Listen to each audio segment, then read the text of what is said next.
देखो, भले ही छोटी सी है पर अब हम दोनों की दुनिया यही है। पवन, मेरी तो दुनिया तुम ही हो। I love you. I love you to.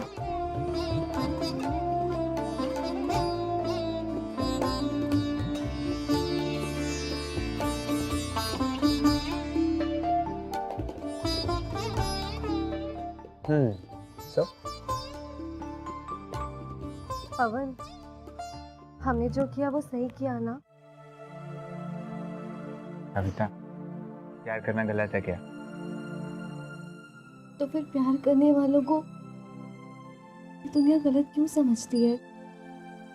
अरे छोड़ा है वो दुनिया जो हमें गलत समझती थी। अभी तुम दुनियादारी की चिंता छोड़ो और हमने जो दुनिया बसाई है ना उसकी चिंता करो।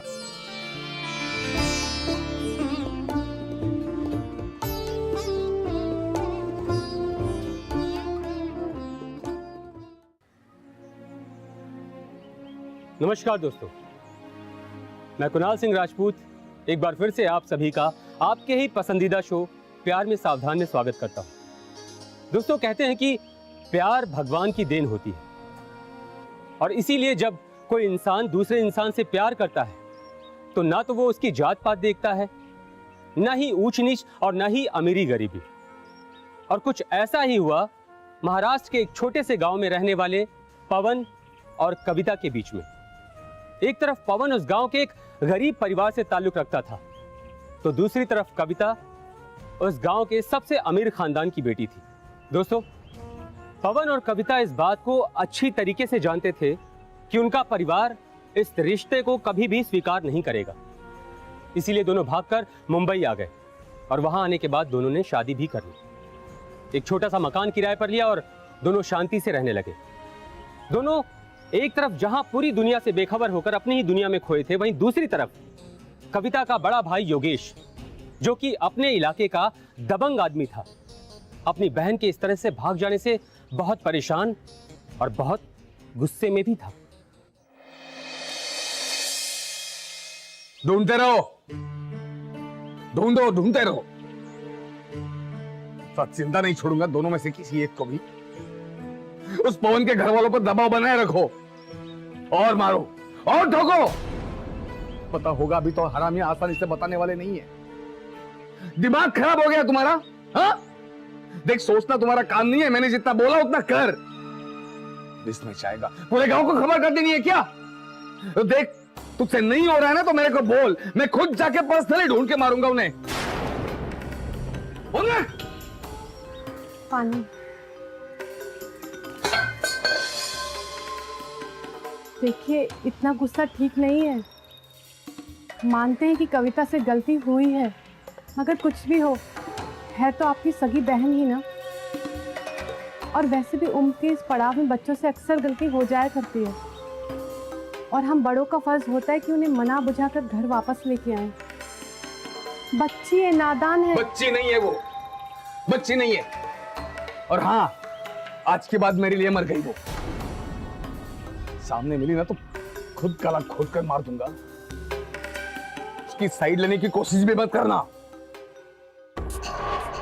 आइंदा उसकी साइड ली ना तो मुझसे बुरा कोई नहीं होगा।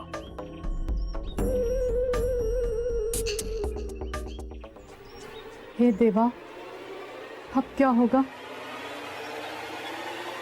पवन, देखो, भाव ने रक्षाबंधन में गिफ्ट दिए। अच्छी है ना?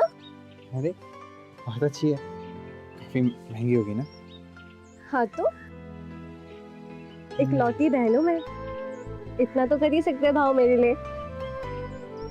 वैसे भी भाव और भाभी के अलावा मेरे पास और कोई है भी तो नहीं। वो मेरी खुशी के लिए कुछ भी कर सकते हैं। कविता, शायद मैं तुम्हें इतनी खुशियां ना दे पाऊं। देखो, मैं एक गरीब लड़का हूँ, पता नहीं कहाँ से लाऊंगा तुम्हारे लिए इतने सारे महंगे गिफ्ट। पवन, तुम पागल हो क्या? मेरे लिए तुमसे बड़ा गिफ्ट कोई भी नहीं है। तुम अगर मेरे साथ हो तो मुझे कुछ नहीं चाहिए पवन। लेकिन क्या भैया भाभी हमारे इस रिश्ते को अपनाएंगे? हाँ, क्यों नहीं? मैंने तुमसे कहा ना, भाव ने मेरी हर ख्वाहिश को पूरा किया है। मैंने आज तक उनसे जो कुछ भी मांगा है, उन्होंने मुझे सब कुछ दिया है। तो तुम्हारे लिए मना क्यों करेंगे? कविता, चीजों और इंसानों में फर्क होता है। मतलब मतलब ये अमीर अपनी हैसियत के हिसाब से चीज़ों को खरीदता है और गरीब को तो थोड़ी सस्ती सी चीज़ भी मिल जाती है ना, उसमें खुश हो जाता है। अमीर वही चीज़ खरीदता है जिसका रेट ज़्यादा होता है। जिस तरह वो रेट देख के चीज़ों को खरीदता है ना, उसी तरह वो इंसान की औकात देख के उसको अपनाता है। और तुम्हारी हैसियत और मेरी औकात में बहुत फ़र्क है।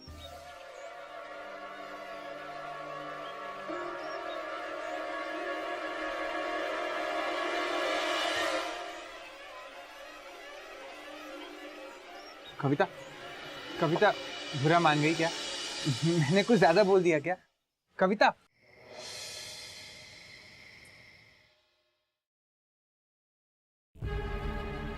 अमीर अपनी हैसियत के हिसाब से चीजों को खरीदता है और गरीब को तो थोड़ी सस्ती सी चीज भी मिल जाती है ना, उसमें खुश हो जाता है।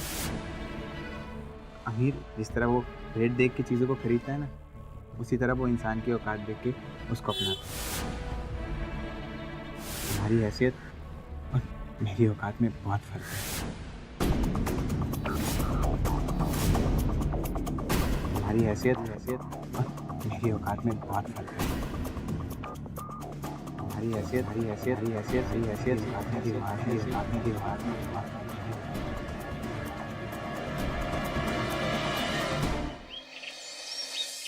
गुड मॉर्निंग भाव, गुड मॉर्निंग भाभी। Good morning. क्या बात है, आज इतनी जल्दी जग गई? रात भर नींद नहीं आई तो इसलिए। काय झाला? नींद क्यों नहीं आई? तबीयत तो ठीक है ना तेरी? भाव भाभी, मुझे आप दोनों से बहुत जरूरी बात करनी है। आप दोनों मुझसे प्यार करते हैं ना? ये सुबह सुबह क्या हो गया तुम्हें? हाँ? नहीं, पहले जो मैंने पूछा उसका जवाब दीजिए। ये क्या पूछने वाली बात? काय बोलतीस रे तू? इसमें जवाब देने वाली कौन सी बात है? तेरे अलावा हमारा दुनिया में है ही कौन? तुझे प्यार नहीं करेंगे तो क्या पड़ोसी को प्यार करेंगे? भाव, आप मुझे एक प्रॉमिस कीजिए ना। मैं आज आपसे जो कुछ भी मांगूंगी आप मुझे देंगे। आप मना नहीं करेंगे, प्रॉमिस कीजिए।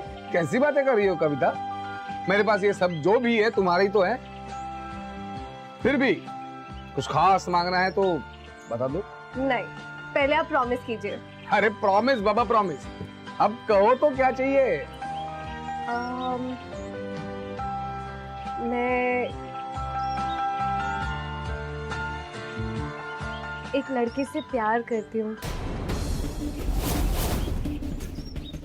और उससे शादी करना चाहती हूँ।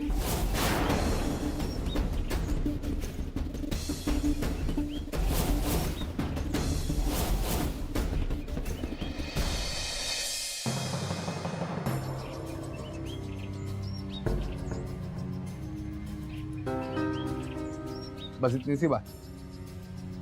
कविता, तुम्हारा ये भाई हमेशा अपने उसूलों पर और अपने फैसलों पर जीता आया है और यही आजादी मैंने सबको दी है।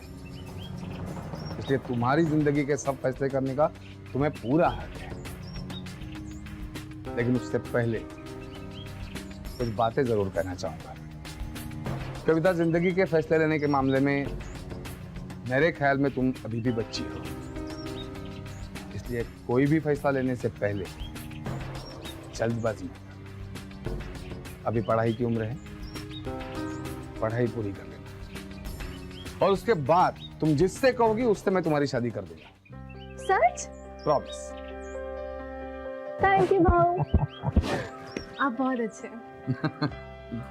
वैसे ये तो बताओ कि वो खुशनसीब लड़का है कौन? आप लोग मिलना चाहेंगे उससे?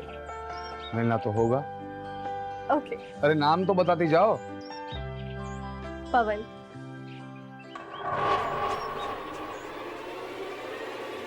पवन।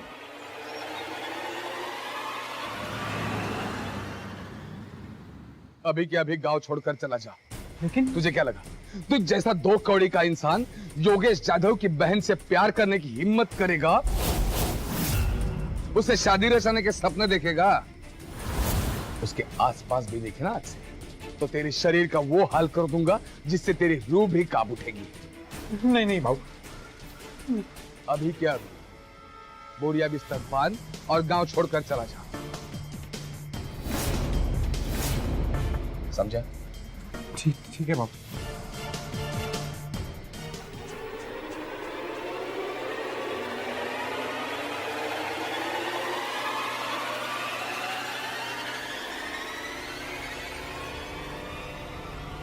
हेलो कविता, कविता अभी के अभी घर से बाहर निकलो और मुझे गांव के बाहर मिलो। जितना कहा है उतना करो बस, जल्दी।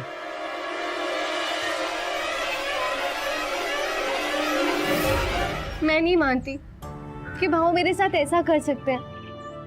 सपने में भी ऐसा नहीं सोच सकती। वो मुझसे क्यों वो प्रॉमिस तोड़ेंगे? नहीं।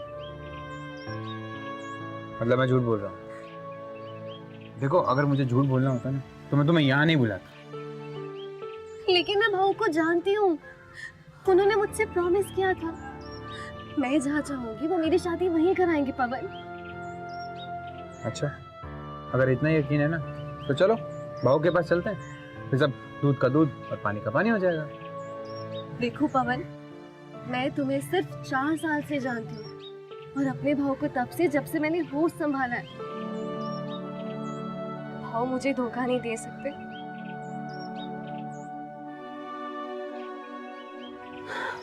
देखो, किसी को अगर किसी पे भरोसा करना होता है ना तो एक पल में हो जाता है वो, और अगर नहीं हो ना तो जिंदगी में नहीं हो पाता।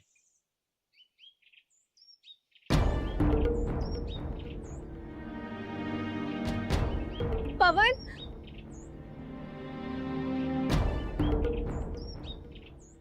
अरे आप बिल्कुल चिंता मत कीजिए देशपांडे साहब, हमारी तरफ से रिश्ता पक्का है। हाँ जी, अरे आप कल ही आ जाइए ना लड़की को देखने। अरे हमारी बहन तो लाखों में एक है साहब।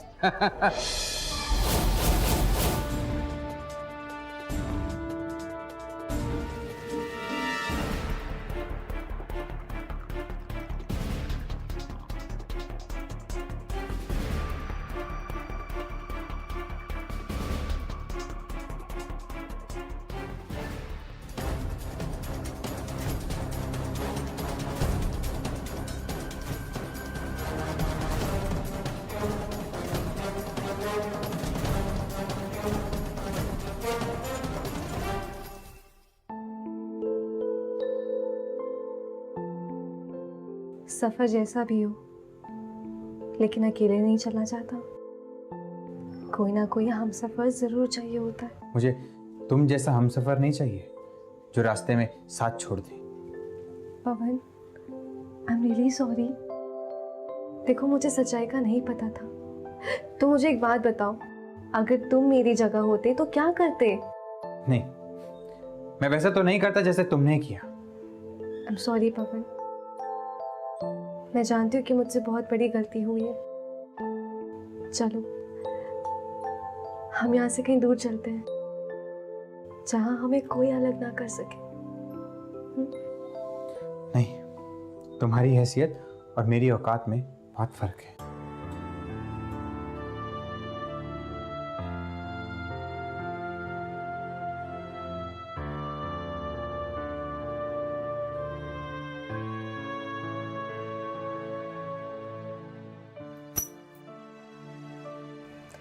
अब तो हम में कोई फर्क नहीं है ना? मैंने कहा था नजर रखना कविता पर। भाग गई वो, उस 2 टके के लड़के के साथ भाग गई। ये क्या है? हाँ, ये मिला है उस लड़के के घर से। मुझे हाँ? नहीं पता था कि अब क्या करूं? किसको मुंह दिखाऊं? हाँ? आज लड़की वाले आ रहे हैं उसे देखने। मुझे नहीं, मैं कैसे मुंह दिखाऊं? मुझे नहीं पता एक लड़की को संभाला नहीं आता तुम्हें, एक लड़की के ऊपर नजर रखना नहीं आता तुम्हें। मुझे नहीं पता था कि वो घर छोड़ गया।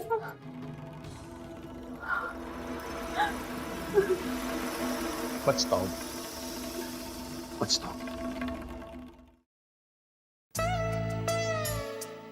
जहाँ तक मुझे याद है आज 12 सितंबर नहीं है और तुम्हारा बर्थडे भी नहीं है और मेरा बर्थडे भी नहीं है और हमारी एनिवर्सरी को ये टाइम है कि 6 महीने में शादी को।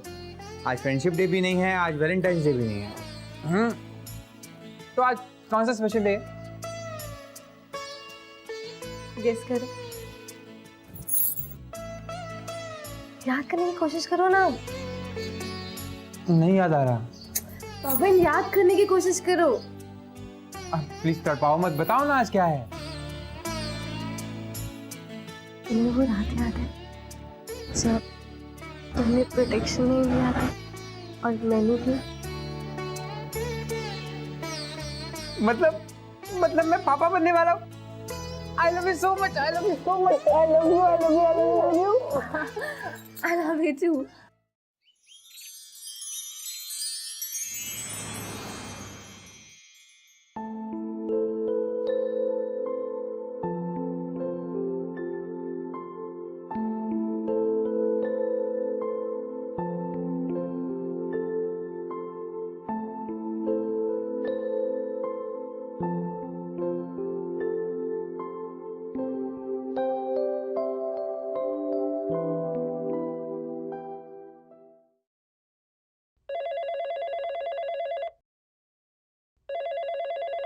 ये किसका नंबर है? हेलो, कौन? हेलो, कविता, कैसी है तू? मैं अच्छी हूँ। आप लोग कैसे हैं? तेरे जाने के बाद पता है हम लोग कितना परेशान हो गए थे रे। भाभी, मुझे आप लोगों को एक खुशखबरी देनी है। आप लोग मामा मामी बन गए हो। अरे वाह, ये तो गुड न्यूज़ है रे। आज बहुत याद आ रही थी तो सोचा कॉल कर लूँ। हाँ, याद तो हमको भी बहुत आती है। हम आएंगे ना अपनी भांजी को देखने। नहीं नहीं नहीं भाभी, अभी भाव को कुछ मत बताना। सही समय आने पर मैं खुद आप लोगों से मिलने आऊंगी। सुन, अपना ख्याल रखना और फोन करते रहना। हाँ, आप लोग भी अपना ध्यान रखना। ये तेरा नंबर है ना, सेव कर लो। चल ठीक है, हाँ बाय, टेक केयर। बाय।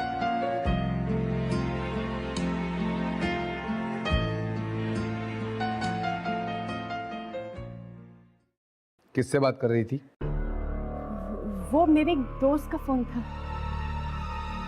बहुत दिनों बाद फोन किया था उसने, उसी से ही बात कर रही थी। आप कब आए? बस अभी, जब तुमने देखा। चाय पिला दो, आधा कप। जी।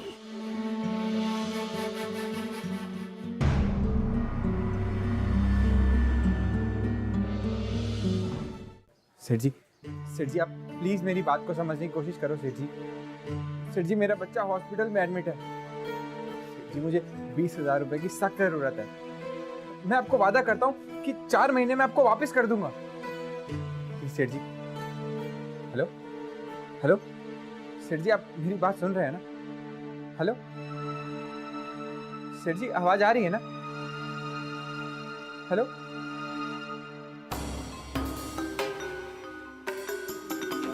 कहाँ से लाऊं मैं 20,000 रुपए? तब तक अस्पताल में पैसे नहीं दूंगा, मेरे बच्चे को आने नहीं देंगे।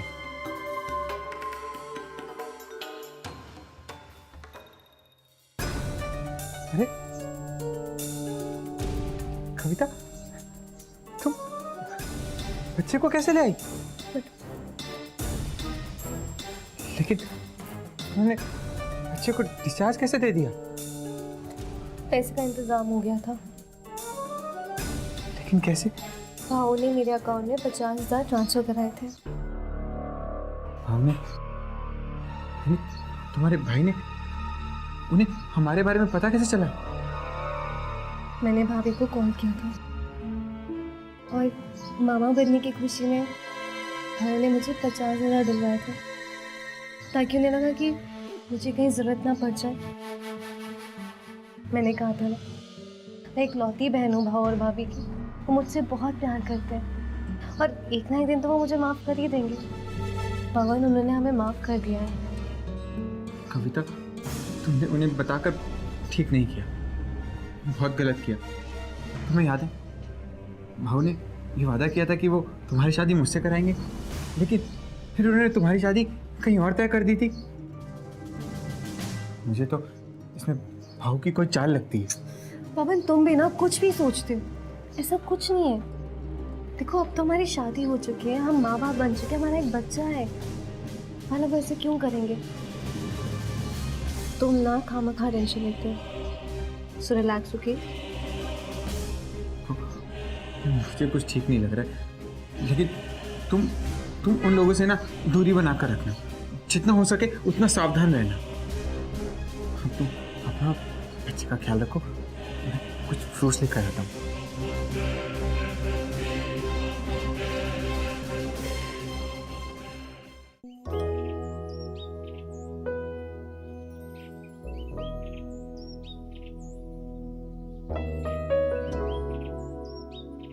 चाह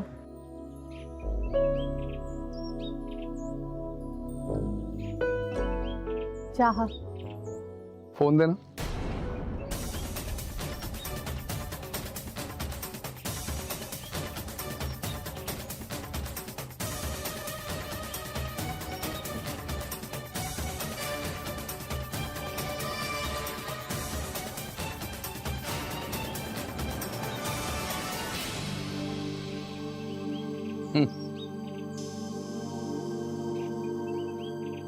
मुझे पता है तुम किससे बात कर रही थी। किससे? कविता। हाँ, मैं कविता से बात कर रही थी। कैसी है वो? अच्छी है। आप मामा बन गए हैं। सुनिए तो, एक बार मेरी बात तो सुनिए। क्या करूं मैं? कविता का पता चल गया है, उसके मोबाइल नंबर से उसका एग्जैक्ट लोकेशन ट्रेस कर पाएंगे। और एक बात, मैंने तुम्हें जो भी काम बताया है वो आज ही हो जाना चाहिए, किसी भी कीमत पर। उधर रख।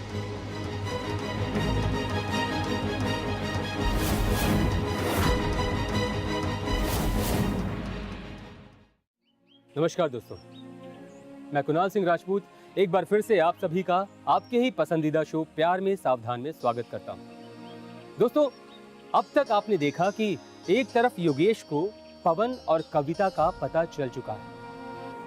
क्या अब योगेश बड़े भाई पिता होने का फर्ज निभाकर अपनी छोटी बहन कविता को माफ कर देगा, या फिर समाज में हुए अपनी बेइज्जती का बदला लेगा? दोस्तों, कहते हैं कि इश्क और जंग में सब कुछ जायज है। तो अब जीत किसकी होगी? पवन और कविता के प्यार की, या योगेश के जंग की? आइए देखते हैं।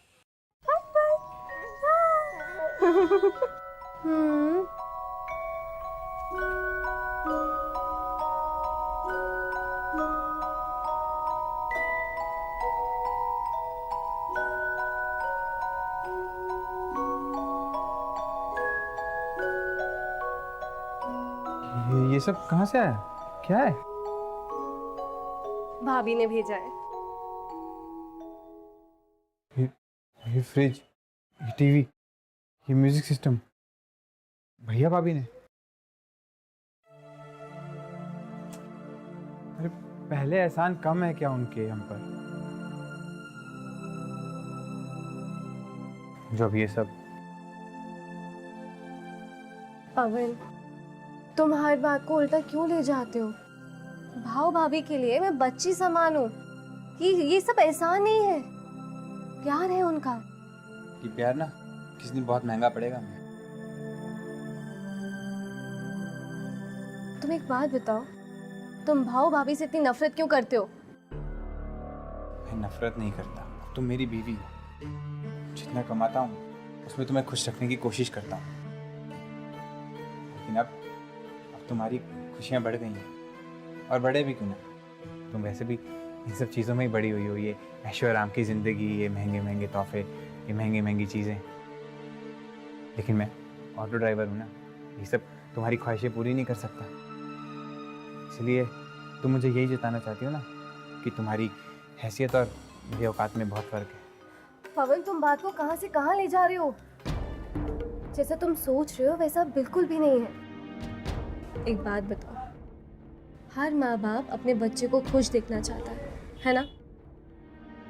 तो भाऊ और भाभी भी तो यही कर रहे हैं, इसमें क्या गलत है?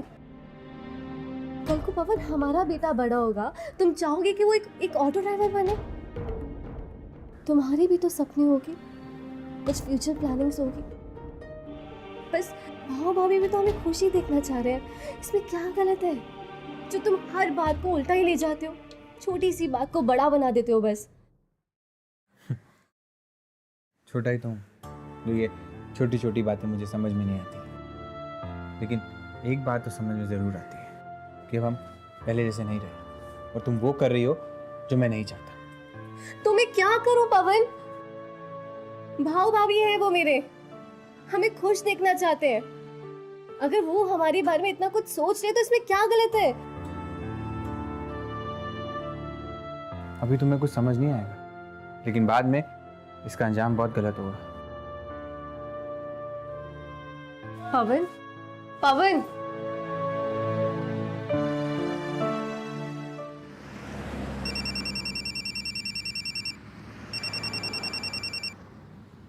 हेलो, इंस्पेक्टर तुषार है। ओके, अभी आता हूँ। मात्रे, गाड़ी आ रही है रोड की तरफ लो।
साहब इसने मारा मेरी बीवी को साहब, इसको छोड़ूंगा नहीं मैं। मेरी कविता का कातिल यही है साहब, यही है। होश में हो क्या? साहब ये सरासर झूठ है। अपनी खुद की सगी बहन को कोई मारता है क्या? झूठ बोलता है ये। मेरी लाडली बहन को संभाल नहीं पाया ये निकम्मा। डरता है मेरे से साहब, इसी ने मारा मेरी बेटी को सिर्फ नहीं छोड़ा।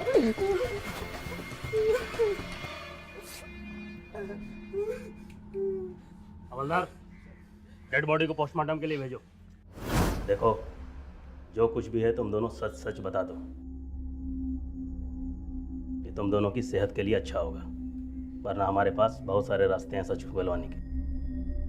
अरे सर, कैसी चीजें बोल रहे हो आप? अपनी खुद की बहन को मैं क्यों मारूंगा? हाँ, क्योंकि नफरत करता था ये हम दोनों से। अरे नफरत करता था इसका मतलब ये नहीं कि मैं उसका कत्ल कर दूं।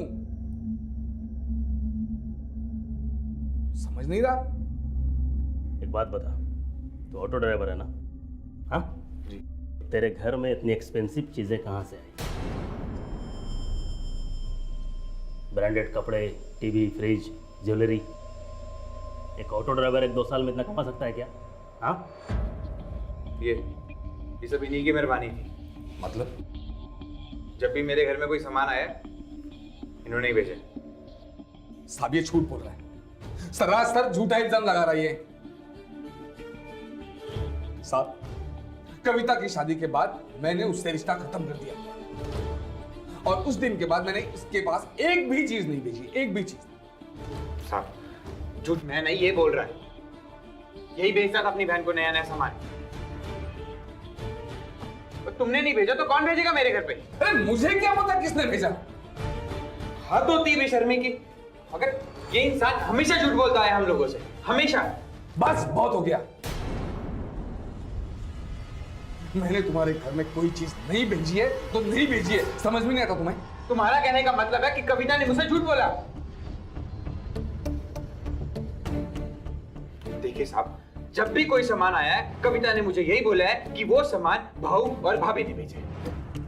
अच्छा, तो ये आदमी अब तक मुझ पर इल्जाम दे रहा था, अब मेरे पत्नी को भी दोषी ठहरा रहा है। ठीक है, मैं ज्योति को फोन करता हूँ ना, अभी दूध का दूध पानी का पानी हो जाएगा।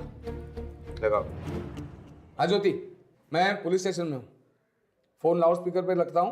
ओके ठीक है। हाँ ज्योति, मुझे एक बात बताओ, कविता की शादी के बाद मेरे पीठ पीछे तुमने कौन कौन सा सामान कब कब भेजा है? नहीं तो सच बताओ। आज तक तो मैंने कोई भी चीज नहीं भेजी।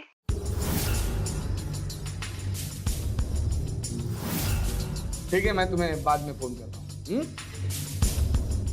लो, मैंने कुछ नहीं भेजा है, ना उसने भेजा है। और साथ समझने की बात है, अगर मैं अपनी खुद की सगी बहन को कुछ भेज रहा हूं तो उसने छुपाने वाली कौन सी बात है? सरेआम भेज देता सबके सामने। क्या बात कर रहा है? तेरे घर में जो कीमती सामान है, अगर योगेश और उसकी पत्नी ने नहीं भेजा तो तेरे घर में आया कहाँ से? या तो तेरी बीवी झूठ बोल रही थी, या तू जानबूझकर अनजान बनने की कोशिश कर रहा है। एक बात ध्यान से सुन ले, पुलिस तो इसका पता जरूर लगा लेगी। अगर तुम दोनों कुछ छुपा रहे हो तो सच बोल दो, वरना जब हम मुंह खुलवाने पे आते हैं ना तो सब कुछ खोल के रख देते हैं। देखिए साहब, मेरा यकीन कीजिए, मैंने कुछ नहीं किया, मैं सब सच बोल रहा हूँ। और मैं भी सच कहता हूं, मैंने कुछ नहीं किया। ठीक है, तुम दोनों भी जा सकते हो, लेकिन एक बात याद रखना, कोई चालाकी करने की कोशिश मत करना। जब भी इधर बुलाया जाए हाजिर हो जाना। ठीक है सर। ठीक।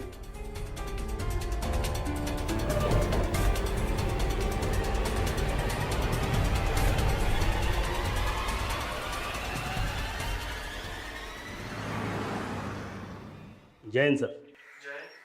सर, मैंने कविता मर्डर केस की फाइल तैयार की है सर। सर, उसमें एक चौंकाने वाली बात यह है कि कविता के बैंक अकाउंट डिटेल निकालने पर हमें पता चला कि कविता के अकाउंट में हमेशा पैसे ट्रांसफ़र किए जाते थे। और सर, जिस अकाउंट से पैसे ट्रांसफ़र किए जाते थे वो एक सुनील गुप्ते नाम के आदमी का है। Yes sir. जी सर। जी। और सर, दूसरी चौंकाने वाली बात यह है सर कि कविता के घर में कविता के हस्बैंड और उसके बच्चे के अलावा किसी तीसरे आदमी का फिंगरप्रिंट्स निकला है सर, और काफ़ी तादाद में है सर। जी सर। यानी कि सर, उसके घर में कोई तीसरा आदमी का भी आना जाना था। ये कौन सा तरीका है किसी को बेवजह परेशान करने का? बेवजह परेशान नहीं कर रहा हूँ, तेरे खिलाफ सबूत है हमारे पास। कैसे सबूत? तेरे अकाउंट से कविता के अकाउंट में हर महीने पैसे ट्रांसफ़र किए जाते थे। कविता के घर में तुम्हारी मौजूदगी के निशान मिले। कैसे जानते हो कविता को? ये तो खुद बताएगा, ये हम अपने तरीके से पूछें। सर, किसी के अकाउंट में पैसे ट्रांसफर करना कोई अपराध नहीं है। हाँ, पैसे ट्रांसफ़र करना अपराध नहीं है, लेकिन किसी के घर में छिप छिप कर जाना, वो भी उसके पति के पीठ पीछे, क्या ये? सर, मैं बता चुका हूँ, कविता मेरी क्लासमेट रही है। एक ज़माने में हम अच्छे दोस्त हुआ करते थे। इत्तेफाक से मेरी जॉब उसी एरिया में लगी जहाँ कविता अपने हस्बैंड के साथ रहती थी। इत्तेफाक से वो मुझे मिली, उसको मेरी मदद चाहिए थी, इसलिए मैंने उसकी हेल्प कर दी। तो इसमें बुराई क्या है? हाँ, फिर तुमने उसके घर आना जाना शुरू कर दिया। तुम ये जानते थे कि कविता का हस्बैंड जितना कमाता है उसमें कविता खुश नहीं रहती। तुम ये जान गए थे कि कविता अपने लाइफ से समझौता कर रही है और तुमने उसका फ़ायदा उठाया। फिर तुमने उसको हर वो चीज़ें देना शुरू कर दिया और पैसे जो वो डिज़र्व करती थी। पहले उसने इनकार किया, बाद में तुमने उसे दोस्ती का वास्ता देकर राज़ी कर लिया। आपने मुझे फंसाने की पूरी तैयारी कर दी है। सर, भला मैं क्यों ऐसा करूँगा? क्योंकि स्कूल के टाइम में कविता पर तुम्हारा क्रश था। उस वक्त तुम्हारी बात नहीं बनी क्योंकि वो पवन को पसंद करती थी, लेकिन अब तुमने कविता की मजबूरी देखते हुए अब उसे तुमने अपने झांसे में ले लिया। सर, लेकिन मैंने कविता का मर्डर नहीं किया है। तो फिर किसने किया है? सर, उसके हस्बैंड ने। कविता और मैं काफी करीब आ चुके थे। उसके और मेरे बीच में शारीरिक संबंध बन गए थे। पवन देर रात घर आता था और उसको हमारे बारे में कुछ नहीं पता था। एक दिन वो काम से जल्दी फ्री हो गया और घर आ गया सर।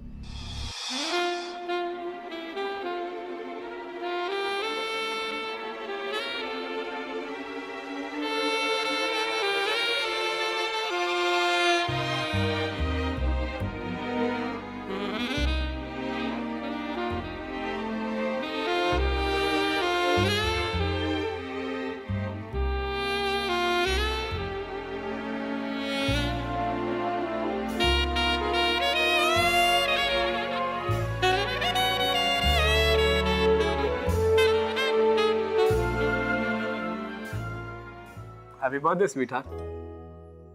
वाह, थैंक यू।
तो ये था तुम्हारे इन महंगे तोहफों और चीज़ों का राज।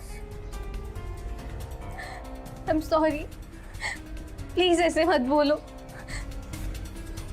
मैं जानती हूँ मुझसे गलती हो गई, मुझे माफ कर दो प्लीज।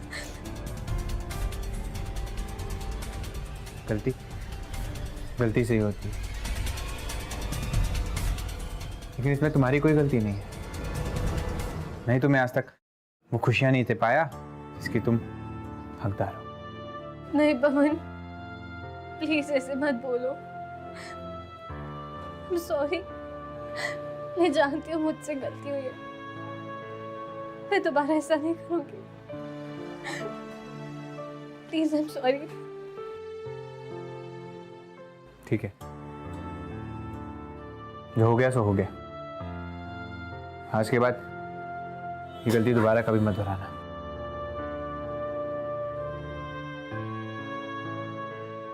पवन, लेकिन दोबारा ऐसा हुआ जो कभी नहीं होना चाहिए था। मेरी और कविता की दीवानगी बढ़ चुकी थी, इतनी बढ़ गई थी कि हम एक दूसरे की जरूरत बन गए थे। ना मैं खुद पे कंट्रोल कर पाया और ना कविता।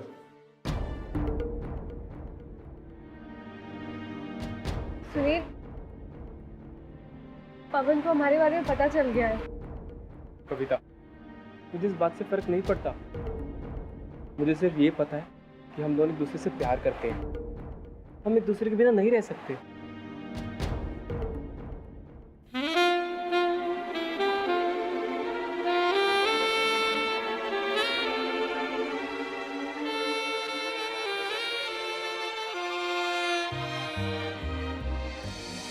सुनील, अब जाओ यहाँ से, बहुत देर हो गई।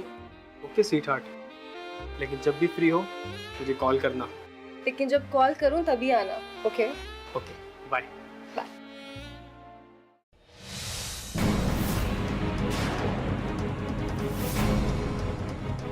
पवन, मेरी बात सुन। पवन, मेरी बात तो सुन। तुम्हारी हिम्मत कैसी हमारे घर में आने की? पवन! पवन! हिम्मत कैसे हुई? पवन, पवन, पवन, छोड़ो उसे! छोड़ो!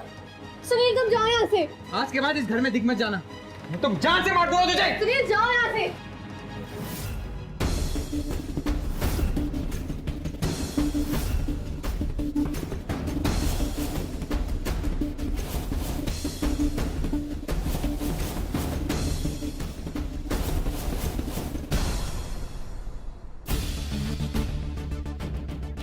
पवन, पवन, पवन मेरी बात तो सुनो।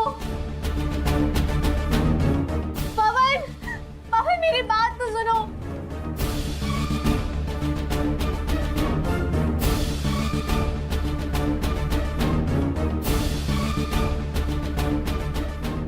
हेलो सुनील, सुनील तुम्हारे जाने के बाद पवन बहुत गुस्से में था। अभी अभी घर से गया। सुनील मैं यहाँ नहीं रहना चाहती। प्लीज प्लीज मुझे यहाँ से ले चलो, मुझे बहुत डर लग रहा है। कविता तुम टेंशन मत लो, कल सुबह कुछ करते हैं, ठीक है? ठीक है।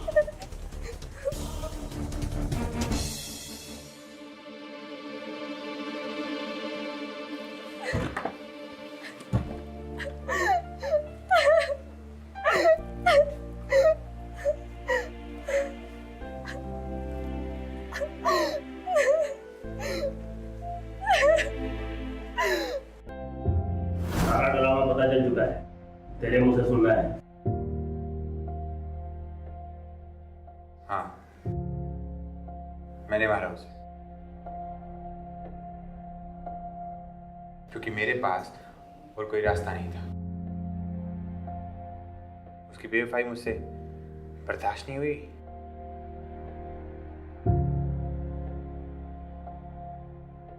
और फिर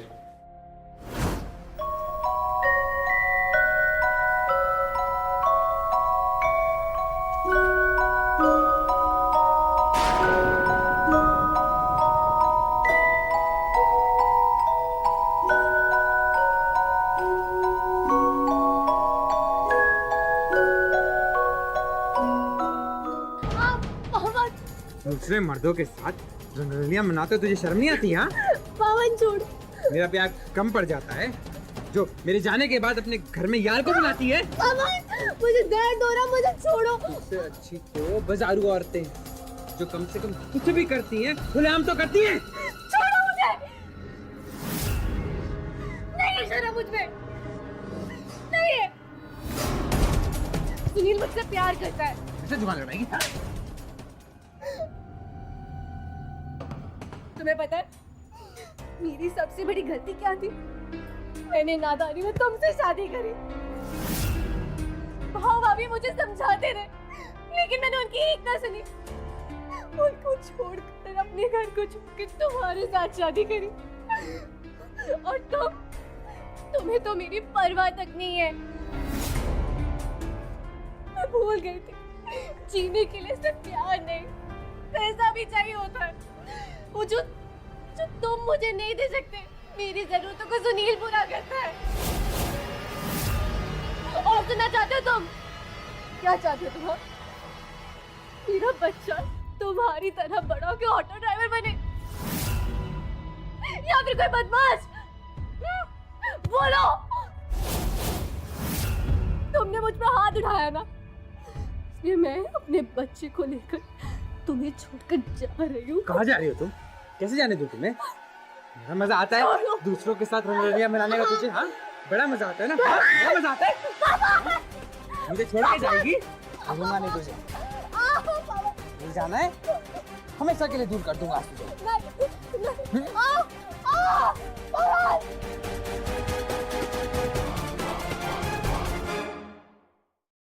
यार के साथ रंगरलियां मनाई।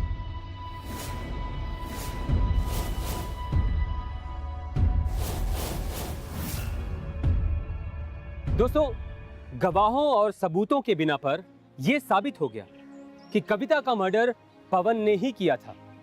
उसे गिरफ्तार भी कर लिया गया और उसे उसके गुनाहों की सजा भी मिली। लेकिन असली सवाल अभी भी बाकी है और उस सवाल का जवाब पता नहीं किसके पास है। दोस्तों, इस प्रेम कहानी में असली दोषी कौन है? वो प्यार जो इबादत समझा जाता है, वो आज अपराध क्यों बन गया?